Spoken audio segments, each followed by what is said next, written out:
Bonjour à tous et bienvenue sur Bee-Fishing. Aujourd'hui, c'est une pêche feeder de gardon avec Sébastien Gobo.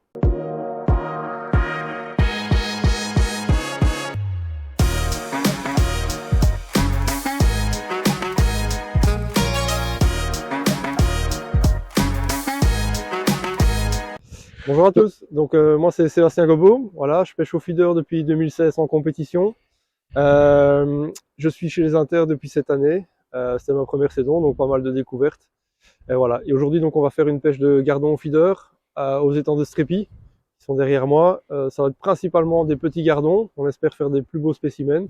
Et donc on va passer à l'amorce et à la présentation des éches.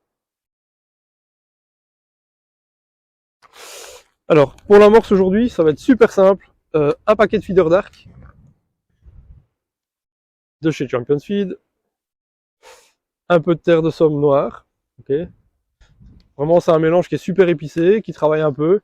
Il y a des grosses particules. Nous, aujourd'hui, ce qu'on va faire, c'est après le mouillage. Donc, on va le mouiller en 2 fois. Après le mouillage, on va tamiser avec un tamis fin. Comme c'est l'hiver, c'est des petits gardons.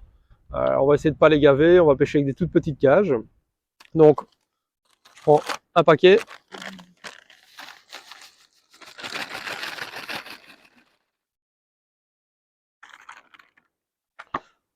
Comme on peut voir, il y a déjà pas mal de particules dedans, de la chapelure fluo.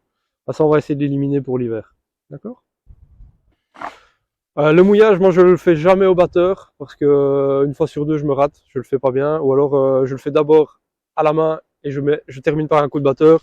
Mais vu les quantités qu'on utilise au feeder, je préfère directement utiliser le tamis, c'est beaucoup plus facile. Donc ouais, le mouillage, soit vous prenez une boîte, vous savez plus ou moins vos quantités. En général, je le fais à la main.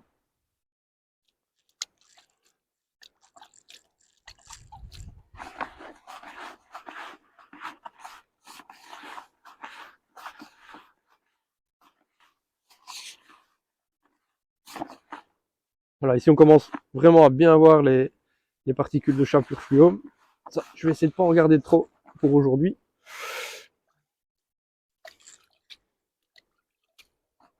Et j'y vais toujours par petites doses. On peut voir que ça commence, mais c'est encore relativement sec.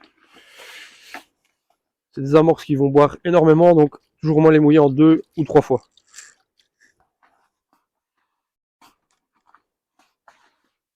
Voilà. Ici on voit que ça commence à prendre.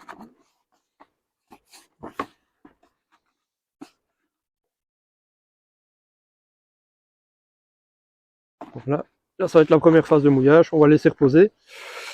Ouais, si vous pouvez pas le sentir à la caméra, mais ça sent énormément les épices. C'est vraiment un mélange qui est super pour l'hiver. Et même l'été, j'ai eu des bons résultats en couplant avec d'autres amorces. Et elles fonctionnent pas que pour les gardons, ça intéresse aussi pas mal les brèmes et les plaquettes. Voilà. Ça, ici on va laisser reposer. Voilà. Donc ici on a remouillé l'amorce une deuxième fois.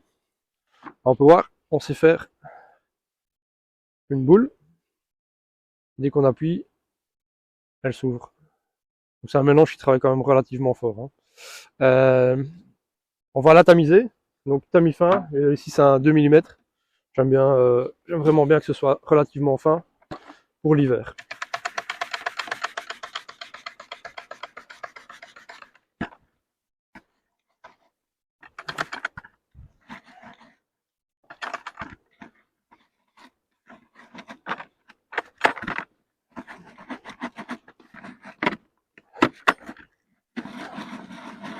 Voilà, hein. Il y a pas mal de particules, d'épices dedans, des petites graines.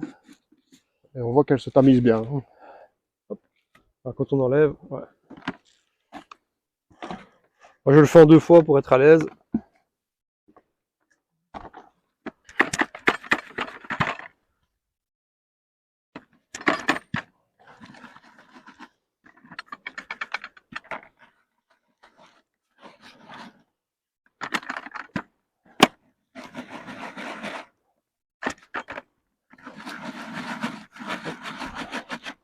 Voilà. Alors, quand j'ai fini, on voit, bon, il reste encore des particules, mais elle est tout de suite beaucoup plus fine. Je vais mettre un peu de terre pour l'appauvrir. Hein. Il a quand même fait relativement froid ces derniers temps. Faut quand même rappeler qu'on est quasiment mi-décembre, qu'on a eu nos premières grosses gelées le week-end passé avec de la neige. De la neige, ouais. Donc la température de l'eau a fortement refroidi. Donc suivant quand vous regarderez cette vidéo, ben voilà, ce sera pas forcément la même météo. Aujourd'hui on a de la chance, malgré qu'il pleut, mais il ne fait pas froid. Il commence à pleuvoir, en effet, ouais, il fait 10 degrés là. Voilà.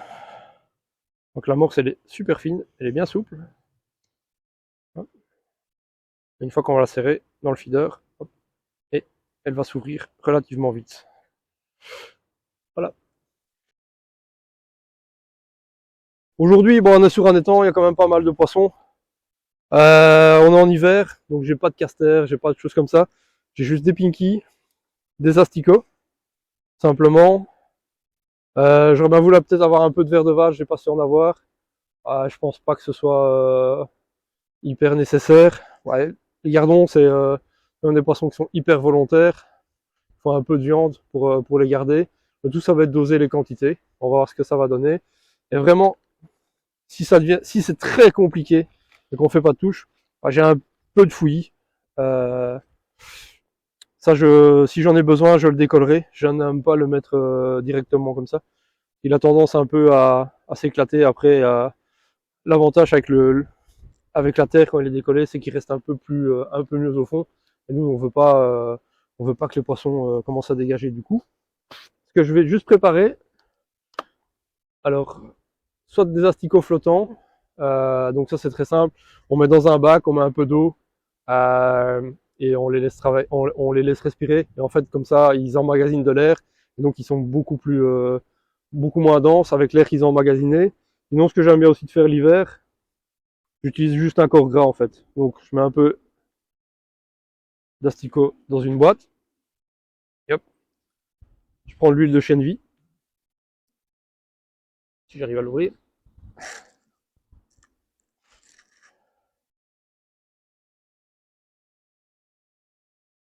Voilà.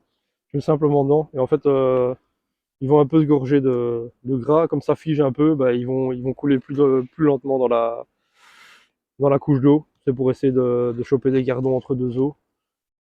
C'est parce que ça a l'avantage d'être prêt rapidement. Les asticots flottants, bah, il faut les préparer un petit peu à l'avance. Et puis il faut surtout les trier pour voir ceux qui flottent et ceux qui flottent pas. Et alors un peu de... Ça c'est du booster de chez Champion Suite, c'est du amande amère. Il y a un peu d'éthyle dedans, donc ils sont assez forts. J'aime pas trop l'utiliser l'été, mais l'hiver, comme les eaux sont froides, ça diffuse bien.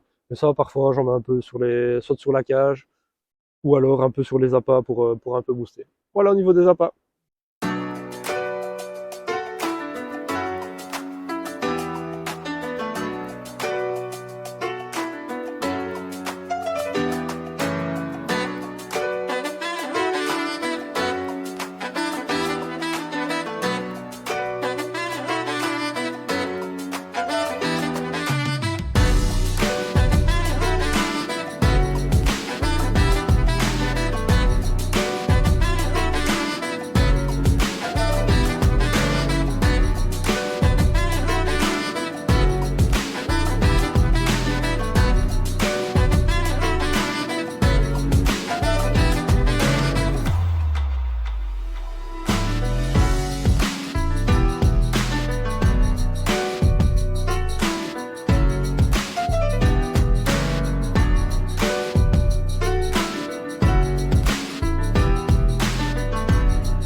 Donc voilà, Sébastien, on termine la journée d'aujourd'hui.